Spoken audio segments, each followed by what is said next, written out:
I feel like there's just so much life that is just wasted because of offenses, and that it really is an armor that can just destroy our whole outlook on our life. There are 6 main blocks of additional text that aren't in the Hebrew version, but it's in the Greek version. So basically that's what, he's saying that it should be done for this person. They should go get on Horse Force One. Horse Force One! Some theologians say this is one of the funniest things in like the whole Bible. What does this look like? What happens? Let's keep reading. Hello, everyone, and welcome to this next episode of Out of the Shallows. Out of the Shallows, Out of the Shallows. Guys, we are so thankful that you're here. We've been having so much fun going through this book of Esther. It has been so rich with history, really interesting theories that we've already been talking through, and it's just been amazing. Guys, if this is your first time tuning in, welcome. My name is Alec, and this is... Oh, I'm Maddie. Welcome Maddie, aboard, yes. Guys. And if you wanted to go right ahead and listen to the other episodes and catch up, you totally can because a lot has already happened. But for our listeners who've already been joining us, we know that the last chapter ended at a very interesting spot. Interesting in the sense that Mordecai had went ahead and he spoke courage into Esther. And he's like, hey, perhaps this is such a time that you've been brought into the kingdom for this. And she knows that if she goes to the king, though, without being requested by him, that there is a death penalty, a very high chance that she will be killed. And so we ended the chapter with knowing that she said this very brave thing. She said, I will go to the king, and if I die, I'll die. I will die. I will die. But now we get the answer. So we get the answer of whether or not Esther is going to make it whenever she goes and visits King Xerxes. Mm-hmm. And all the Jewish people, they're fasting right now. And Yep. so this is the final day of the fast. It's the final day. So let's go right ahead. Let's get into it. Maddie, how about you start us off for reading today? Yeah, totally. Yeah. I can jump on in. So guys, if this is your first time, we are reading in the New Living Translation. You're more than welcome to join along in any translation, but if you want to see what we're reading word for word, it's NLT. And so jumping right on in, chapter 5, Esther's request to the king. Verse 1. On the 3rd day of the fast, Esther put on her royal robes and entered the inner court of the palace, just across from the king's hall. The king was sitting on his royal throne facing the entrance when he saw Queen Esther standing there in the inner court. Guys, this is the moment. Here we go. He welcomed her and held out the gold scepter to her. So Esther approached and touched the end of the scepter. Then the king asked her, "What do you want, Queen Esther? What is your request? I will give it to you, even if it is half the kingdom." And Esther replied, "If it please the king, let the king and Haman come today to a banquet I have prepared for the king." The king turned to his attendants and said, "Tell Haman to come quickly to a banquet, as Esther has requested." So the king and Haman went to Esther's banquet. Boom. Okay, so she went ahead. She made it through. She did the brave thing. She did the brave thing, death. and she is alive. But there's some very interesting things that have already happened, even within just these 5 verses here. And so we wanted to share, of course, with everyone all the interesting findings that we find whenever we're going through these books. And so, Maddie, why don't you actually share just the really interesting thing about the strategic way that she even phrases everything? Yeah, so we're reading the English version, right? New Living Translation, but it's in English. If you actually have a look at the original text, so in the Hebrew, we are reading the Hebrew version of Esther. There's actually a Greek version as well, but the Hebrew version. If you look at the phrase, "let the king and Haman come," it actually, like each first letter, spells out the divine name, Yahweh. It spells out YHWH. And scholars and commentators and theologians, they actually point this out because in some of the codices, like the original text, these letters are actually capitalized in order to call attention to it. Wow, yeah. So the reader is meant to see it and be like, oh, wow, there's Yahweh right there. And so I know that we said at the very beginning, he's not explicitly mentioned, But you can see that there's a little things pointing to his divine intervention, even though we cannot see him like sending angels or doing this and that. Of course, yeah, you're right. So very strategic and just a really cool kind of like code just hidden within the Bible there. And speaking of strategy, what I love here is how Esther approaches very strategically. So even with the way that she presents the banquet, like she doesn't present it in a way of like, hey, I'm thinking about doing this banquet. Would you like to come? She's like, hey, I have already prepared this banquet. So it's just like, hey, this is already happening. So, and it's like, you can't really say no. Like, there ain't and nothing so you can do very about smart. that. And of course, she knows that he loves banquets. Yes, like as you like to say, Maddie. Homeboy loves a banquet. Homeboy loves a banquet. So she's being very strategic here, even though, in my opinion, I mean, whenever he says, I'll give anything that you want, up to half the kingdom. In my opinion, I mean, if I was, was writing this story, or if I was Esther, there's this one YouTube channel. It's called How It Should Have Ended, and they basically always show like different ways that like movies could have ended a lot quicker. And I'm like, girl, if he's literally giving you the ability like up to half the kingdom, I'd be like, okay, so can I get your signet ring? And would you mind actually killing Haman? Like I just want him dead. Like that would have probably solved everything super quick. But we're still gonna go for these next 5 chapters still, regardless. It literally could have ended in chapter 4. It could have ended it, but and that's the end of the podcast. But folks. there is though still some strategy to her not requesting things. So actually, before we get back into it, like I said earlier, we are reading the Hebrew version of this text, but there is I totally forgot. Oh my gosh, you guys are gonna love this. This is very interesting. Yes, I'm gonna have to read my notes pretty carefully here. But okay, so this theory, there are 6 main blocks of additional text that aren't in the Hebrew version of Esther, but it's in the Greek version. And so actually in the Jerusalem Bible, these 6 blocks of text are in italics in the story. But in the Bible text, they're omitted altogether. So they're not even in our Bibles. And they've been placed in the Apocrypha instead, which the Apocrypha means hidden or secret in Greek. And it was written between 400 BC and Jesus' birth. And it's basically a collection of ancient writings that are included in some versions of the Bible, but are not considered canonical by all Christian denominations. So they're just kind of excluded. Yeah. These texts are often seen as having historical or religious significance, but again, they're not generally accepted as part of the official canon of scripture. And so, like I said, there's 6 of these in Esther, and we actually have one right here. And so this edition, it was really representative of the Greek storytelling preference, and it adds a lot of theatrical elements, and it develops a characterization in a way, but I have to read it to you because when I read it, it gave me goosebumps. Again, it is a theory. It is not in the Hebrew. It's only in the Greek. And so it's called Edition D. And so you can imagine this is in italics in the Jerusalem Bible, in the Greek version of the Bible. So it says, on the 3rd day, when she had finished praying, she took off her suppliant's mourning attire and dressed herself in her full splendor, radiant. As she then appeared, she invoked God who watches over all men and saves them. Then she took 2 maids with her.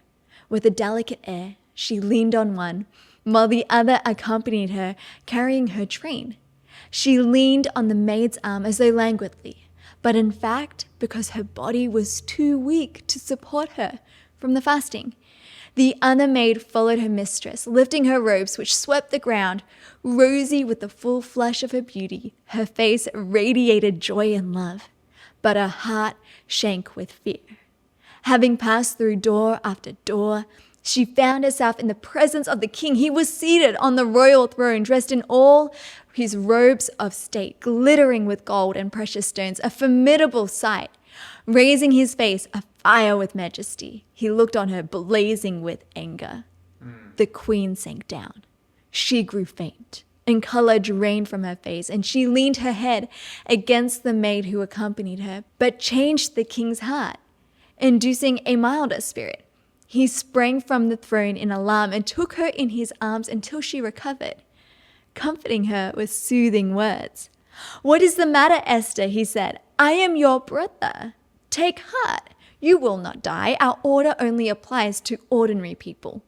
Come to me." And raising his golden scepter, he laid on her neck, embraced her, and said, "Speak to me." "My lord," she said, "you looked to me like an angel of God, and my heart was moved with fear of your majesty, for you are a figure of wonder, my lord." "And your Nice. face is full of graciousness." But as she spoke, she fell down in a faint. The king was distressed, and all his attendants tried their best to revive her. So you can definitely see the Greek theatrics in there. The figures of wonder. Yes. Figure of wonder. Yes. I need to start saying that to you. You are a Oh my figure of gosh. wonder. Oh my gosh. But yes, that is the Greek edition. It is in the Apocrypha. It is not in canon scripture. So it's kind of interesting in the sense that, like, you know, what if she did faint, and like, you know, like what if that did actually, like, from her fasting, she fainted from herself fasting. Like, that's interesting to me. And then also it's interesting, you know, if she fainted, then you'd be like, oh my gosh, like, what do you want? Like, yeah, I'll literally give you anything. And so Strategy again. Yeah, strategy again. Yeah. So exactly like you said, it's not canon. So we don't know if this is 100% true or things like that.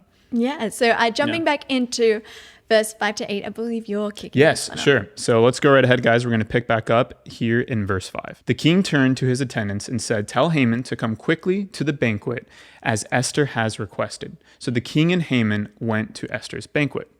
And while they were drinking wine, the king said to Esther, "Now tell me what you really want. What is your request? I will give it to you, even if it is half the kingdom." Esther replied, "This is my request and deepest wish. If I have found favor with the king, and if it pleases the king to grant my request and do what I ask, come with Haman tomorrow to the banquet. I will prepare for you. Then I'll explain what this is all about." I feel like this is a little bit of a tease. I bet the king is so curious about what is going on right now. Yeah, Esther is so wise, though, in this moment. she is. She's still being very strategic. Yeah, but also just exerting so much wisdom. I had a friend who once told me whenever she goes to confront someone about something, and confront sounds like a very kind of like a callous word, but you need to be able to speak the truth, but make sure it's in love.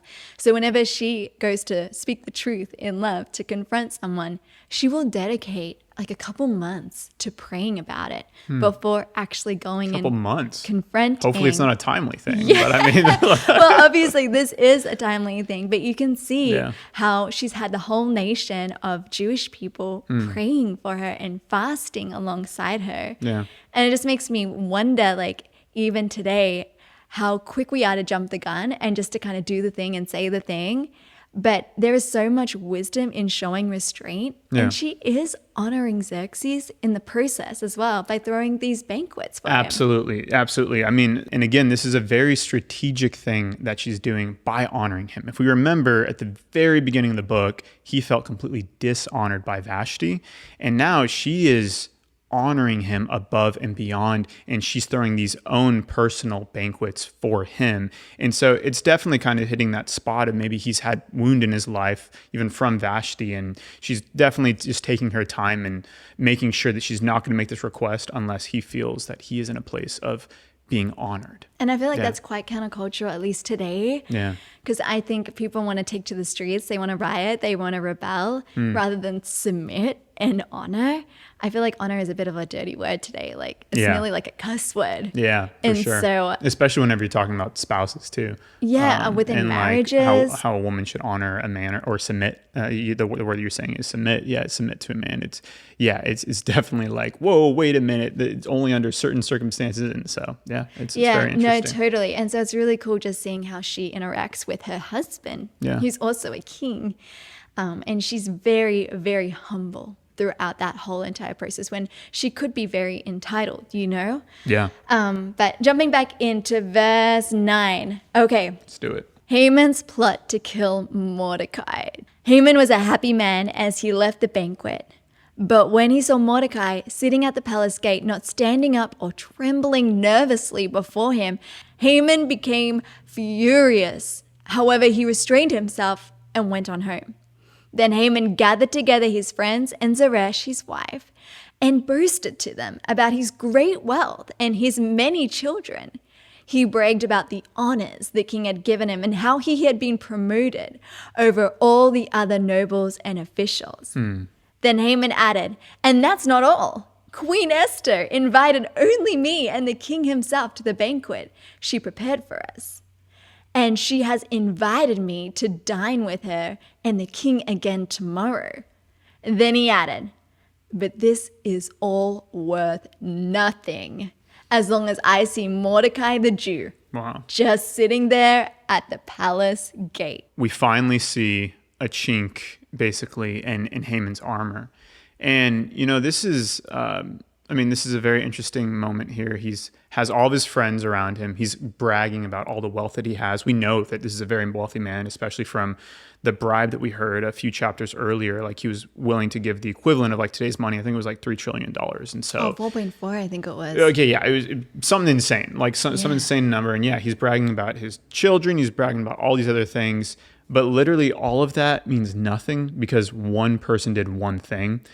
I mean, this does make me, though, sit back and think about, like, my own life and even just think about just other people's lives. Like, whenever we have so many amazing things to be grateful for, but whenever we're just upset with somebody, and if they don't do something a certain way that we wanted them to, how it just feels like the world is meaningless, like, unless they do what I want. And I just feel like there's just so much life that is just wasted for people because of offenses, and that it really is an armor that can just destroy our whole outlook on our life. And so I kind of feel bad for Haman here because I know, like, within, like, my own life, whenever I've been offended with people, like, that feeling that comes over. But yeah, it's definitely the first time of him showing weakness. No, totally. And it just shows you how fragile his ego is. Yeah.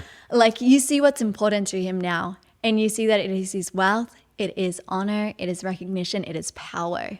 And if anything confronts that or challenges that, he obviously becomes irate to the point where he feels like he needs to go and boast and brag and be like, look at all of this stuff. Yeah. But again, if one person, like you were saying, dishonors him or does not appreciate him or does not respect him, he's just, like, undone. Like, his satisfaction is just destroyed in an instant. Which is showing massive weakness. Yeah. It was all dependent on circumstances for him.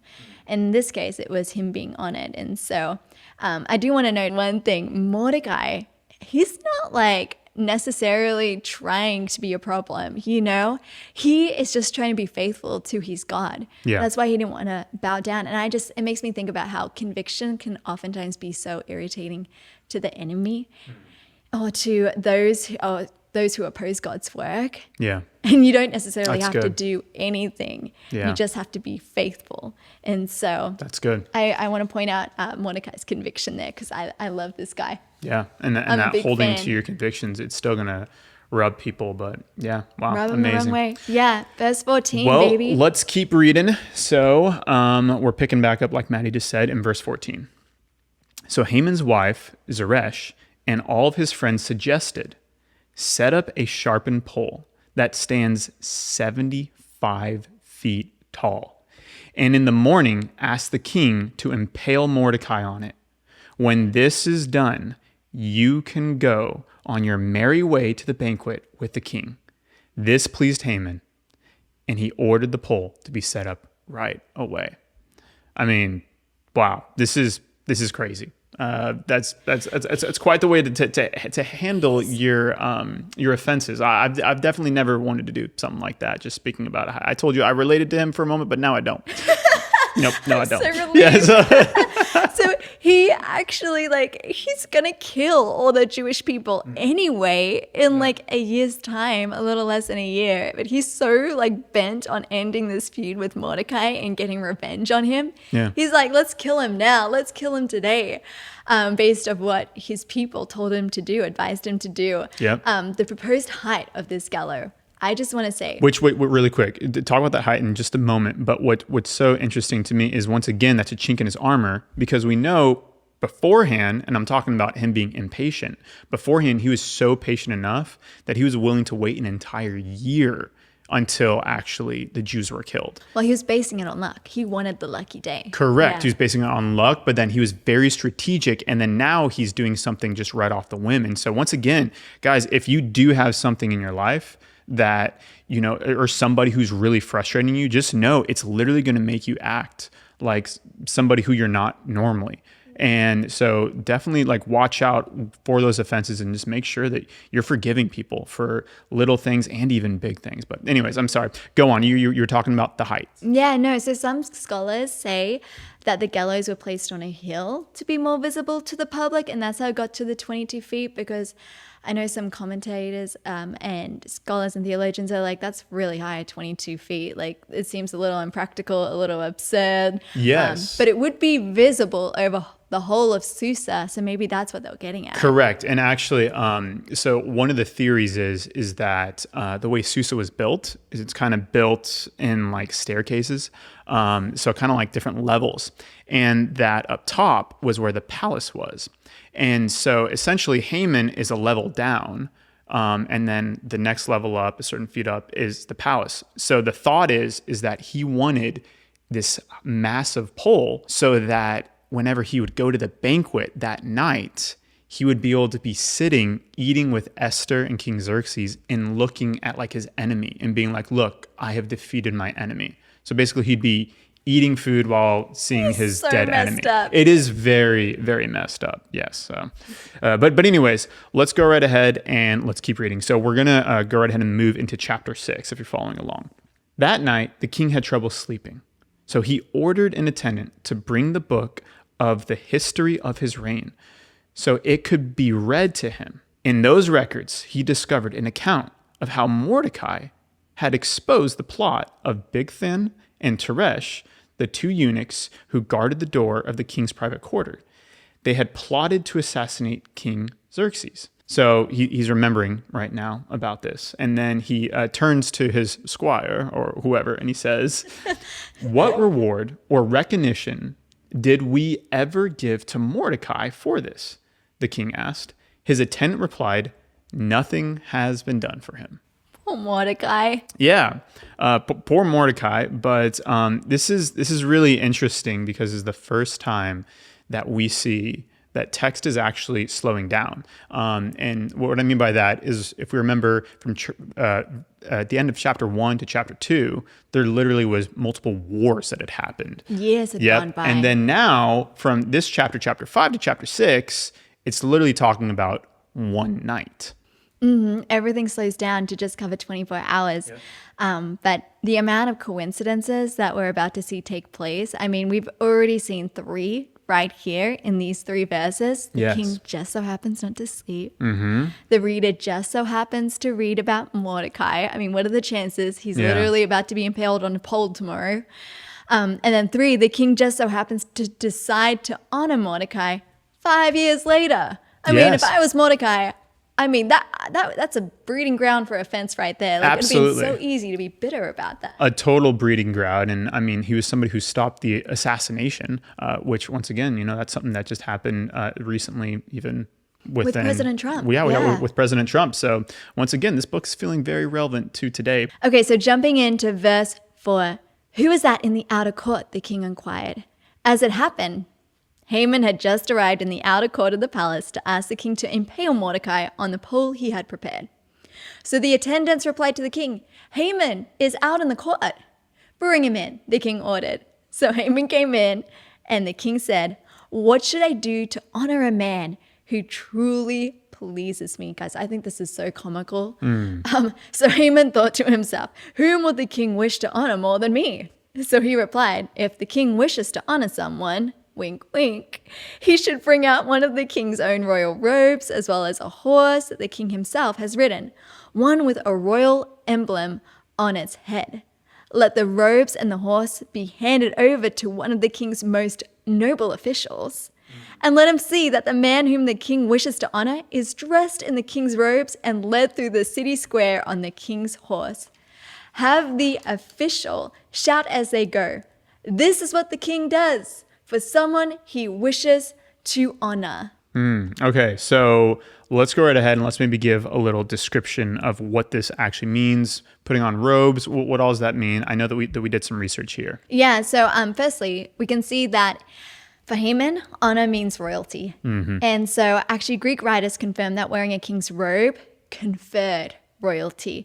It was even done at like coronation ceremonies and the rest of it. And the archaeological evidence, if you look at that, also suggests that the horses of the Persian kings were also decorated with like royal crowns and crests. So everything aligns in history to what Haman is asking for right here. And so basically, I mean, this would be like equivalent to like the president would be like, hey, you can have Air Force One for the day and you can take it around the country and, you could just be taking any vlogs like out there and spread it all over social media. Be like, hey, man, we out here. So basically, that's what, he's saying that it should be done for this person. They should go get on Horse Force One. Horse Force One, baby. We out here. And so anyways, what does this look like? What happens? Let's keep reading. So the king says or responds in verse 10. Excellent, the king said to Haman. Quick, take the robes and my horse and do just as you have said for Mordecai the Jew, who sits at the gate of the palace. Leave nothing out that you have suggested. Okay, so then he goes on to say, so Haman took the robes and put them on Mordecai, placed him on the king's own horse, and led him through the city square shouting, this is what the king does for someone he wishes to honor. Afterward, Mordecai returned to the palace gate, but Haman hurried home dejected and completely humiliated. Okay, guys, in the ESV and some other translations, it actually says that Haman covered his head. And when someone would cover their head in ancient times, it was symbolic of grief. And so Haman was like publicly showing his distress. Like you can tell that he is so humiliated that he just like ran home crying, being like, I am in so much grief. I am so distressed. And Mordecai, who just returns to the gate, like business as usual. Let's just go back to the gate. Another day in the life of Mordecai. I love that about him. Like he literally, he might have been in like, hey, finally the king has recognized me. But no, he just goes right back to work. And he's not offended that this is 5 years later. He's like, oh, this is great. But he just, like you said, goes right back to work. It doesn't change his status at all. And he seems to be absolutely fine with that. But so cool. Such honoring thing of him. And like you said, this is one of the funniest like things that actually some theologians say this is one of the funniest things actually in like the whole Bible. It's like the most comical. It's very comedic of the timing of like somebody's going to kill you. Nope, never mind. They're actually going to now go honor you. And so, and it shows like, all of this happens in between two banquets. And you just see so many parallels. Like you see shame versus honor. You see planning versus coincidence. You see desire versus deserving. And I know that the writers doesn't really highlight that God is orchestrating all of these coincidences, but I think it's because he wants us to interpret it for ourselves and what it means for us. Because, the Jews just so happen to be fasting. Yep. Esther just so happens to wait another day before making her request. Yeah. Haman just so happens to plan the end of his feud with Mordecai by agreeing to murder him the same day as the banquet. Yeah. The king just so happens to have a sleepless night. The reader just so happens to read the account of Mordecai, and the king just so happens to decide to honor Mordecai 5 years later on the day of this banquet. So even though we don't see God explicitly working, I think the author, the writer, he wants us to remember that sometimes we believe that God needs to move in this big, mighty, miraculous way. Yeah. And he totally can, and he totally does. But sometimes he just moves in the just so happens. It's in the day-to-day just so happens that accumulate over time that end up being the miracle that you're praying for. Yeah, I mean, guys, what Maddie just said there was so powerful. And I want to literally just repeat what you just said. Take this as a moment to remember that in your own life, you may feel like, hey, where is God? Like God's not showing up. These just so happens that you're saying here, just so happens. I believe that whenever we pray and whenever we're specific about prayers, like, hey, God, I'm really believing for this. And hey, God, I'm really believing for that. It allows you and helps you to see that these again, just so happens moments, these coincidences, are actually how God's really showing up in our life. Because there's a lot of times where God's showing up, but he's showing up in the small ways, as in he's not a small God, but I'm saying he's showing up in these little tiny ways, and we can see breadcrumbs of how God was working throughout our own lives constantly. Yeah, his fingerprints are just all over it. And I mean, Mordecai could have been really bitter that the plan, I don't know. He could have been offended. He was just never on it. No, yeah, he could have been just like Haman. Yeah. So he literally had a chance to be offended as well. Just like Haman, his chink in his armor was being offended with Mordecai. Yeah. He could have been offended with the king.